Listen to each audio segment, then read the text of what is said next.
Definitely dodgy, agreed George. So he wouldn't even tell you who's supposed to be plotting all this stuff? I don't think he could, said Harry. I told you, every time he got close to letting something slip, he started banging his head against the wall. He saw Fred and George look at each other. What, you think he was lying to me? Said Harry. Well, said Fred, put it this way, house elves have got powerful magic of their own, but they can't usually use it without their master's permission. I reckon old Dobby was sent to stop you coming back to Hogwarts. Someone's idea of a joke. Can you think of anyone at school with a grudge against you? Yes, said Harry and Ron together, instantly. Draco Malfoy, Harry explained. He hates me. Draco Malfoy, said George, turning around. Not Lucius Malfoy's son. Must be, it's not a very common name, is it? Said Harry. Why, I've heard Dad talking about him, said George. He was a big supporter of you-know-who. And when you-know-who disappeared, said Fred, craning around to look at Harry, Lucius Malfoy came back saying he'd never meant any of it. Load of dung. Dad reckons he was writing you-know-who's inner circle. Harry had heard these rumors about Malfoy's family before, and they didn't surprise him at all. Malfoy made Dudley Dursley look like a kind, thoughtful, and sensitive boy. I don't know whether the Malfoys own a house elf, said well, whoever owns him will be an old wizarding family, and they'll be rich, said Fred.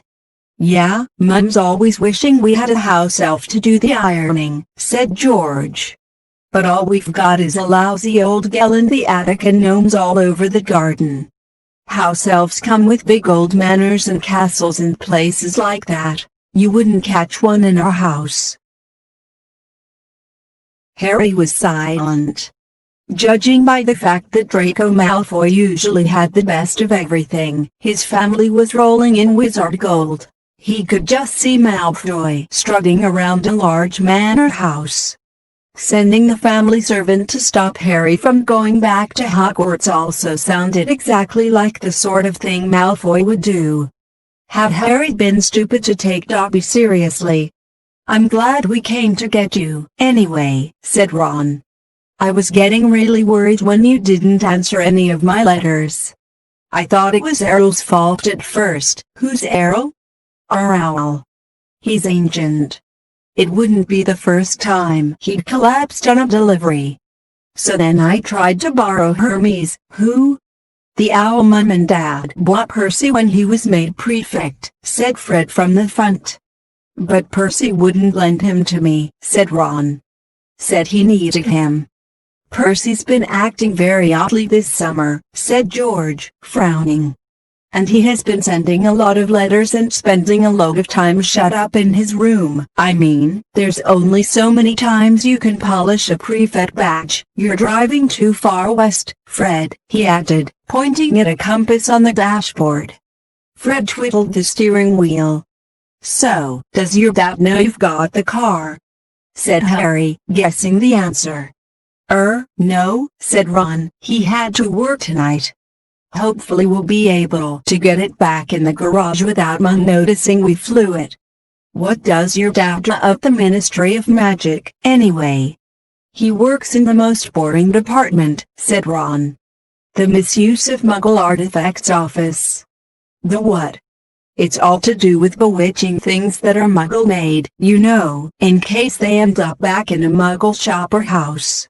Like, last year, some old witch died and her tea set was sold to an antique shop. This Muggle woman bought it, took it home, and tried to serve her friends tea in it. It was a nightmare. Dad was working overtime for weeks. What happened? The teapot went berserk and squirted boiling tea all over the place, and one man ended up in the hospital with the sugar tongs clamped to his nose. Dad was going frantic. It's only him and an old warlock called Perkins in the office, and they had to do memory charms and all sorts of stuff to cover it up. But your dad, this car, Fred laughed. Yeah, Dad's crazy about everything to do with Muggles. Our shed's full of Muggle stuff. He takes it apart, puts spells on it, and puts it back together again. If he raided our house, he'd have to put himself under arrest. It drives Mum mad." "That's the main road," said George, peering down through the windshield. "We'll be there in 10 minutes, just as well. It's getting light." A faint pinkish glow was visible along the horizon to the east. Fred brought the car loader, and Harry saw a dark patchwork of fields and clumps of trees. "We're a little way outside the village," said George. "Ottery St. Catchpole." Lower and lower went the flying car. The edge of a brilliant red sun was now gleaming through the trees. "Touchdown," said Fred as, with a slight bump, they hit the ground. They had landed next to a tumble-down garage in a small yard, and Harry looked out for the first time at Ron's house.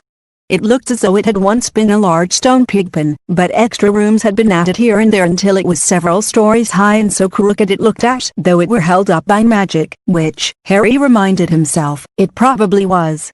4 or 5 chimneys were perched on top of the red roof. A Lepsit sign stuck in the ground near the entrance read, "The Burrow." Around the front door lay a jumble of rubber boots and a very rusty cauldron. Several fat brown chickens were pecking their way around the yard. "It's not much," said Ron. "It's wonderful," said Harry happily, thinking of Privet Drive. They got out of the car. "Now, we'll go upstairs really quietly," said Fred, "and wait for Mum to call us for breakfast then. Ron, you come bounding downstairs going, 'Mum, look who turned up in the night.' And she'll be all pleased to see Harry and no one need ever know we flew the car." "Right," said Ron. "Come on, Harry, I sleep at the top." Ron had gone a nasty greenish color, his eyes fixed on the house. The other 3 wheeled around. Mrs. Weasley was marching across the yard, scattering chickens, and for a short, plump, kind-faced woman, it was remarkable how much she looked like a saber-toothed tiger. "Ah," said Fred. "Oh, dear," said George. Mrs. Weasley came to a halt in front of them, her hands on her hips, staring from one guilty face to the next. She was wearing a flowered apron with a wand sticking out of the pocket. "So," she said. "Morning, Mum," said George, in what he clearly thought was a jaunty, winning voice. "Have you any idea how worried I've been?" said Mrs. Weasley in a deadly whisper. "Sorry, Mum, but see, we had to." All 3 of Mrs. Weasley's sons were taller than she was, but they cowered as her rage broke over them. "Bed's empty. No note. Car again, could have crashed. Out of my mind with worry. Did you care?" "Never, as long as I've lived. You wait until your father gets home. We never had trouble like this from Bill or Charlie or Percy." "Perfect Percy," muttered Fred. "You could do with taking a leaf out of Percy's book," yelled Mrs. Weasley, prodding a finger in Fred's chest. "You could have died, you could have been seen, you could have lost your father his job." It seemed to go on for hours. Mrs. Weasley had shouted herself hoarse before she turned on Harry, who backed away. "I'm very pleased to see you, Harry, dear," she said. "Come in and have some breakfast." She turned and walked back into the house and Harry, after a nervous glance at Ron, who nodded encouragingly, followed her. The kitchen was small and rather cramped. There was a scrubbed wooden table and chairs in the middle, and Harry sat down on the edge of his seat, looking around. He had never been in a wizard house before. The clock on the wall opposite him had only 1 hand and no numbers at all. Written around the edge were things like time to make tea, time to feed the chickens, and you're late. Books were stacked 3 deep on the mantelpiece, books with titles like Charm Your Own Cheese, Enchantment in Baking, and 1-Minute Feasts, It's Magic. And unless Harry's ears were deceiving him, the old radio next to the sink had just announced that coming up was Witching Hour, with the popular singing sorceress, Celestina Warbeck. Mrs. Weasley was clattering around, cooking breakfast a little haphazardly, throwing dirty looks at her sons as she threw sausages into the frying pan. Every now and then she muttered things like "Don't know what you were thinking of," and never would have believed it. "I don't blame you, dear," she assured Harry, tipping 8 or 9 sausages onto his plate. "Arthur and I have been worried about you, too. Just last night we were saying we'd come and get you ourselves if you hadn't written back to Ron by Friday." But really, she was now adding 3 fried eggs to his plate, flying in a legal car halfway across the country. "Anyone could have seen you." She flipped her wand casually at the dishes in the sink, which began to clean themselves, clinking gently in the background. It was cloudy, Mum," said Fred. "You keep your mouth closed while you're eating," Mrs. Weasley snapped. "They were starving him, Mum," said George. "And you," said Mrs. Weasley, but it was with a slightly softened expression that she started cutting Harry bread and buttering it for him.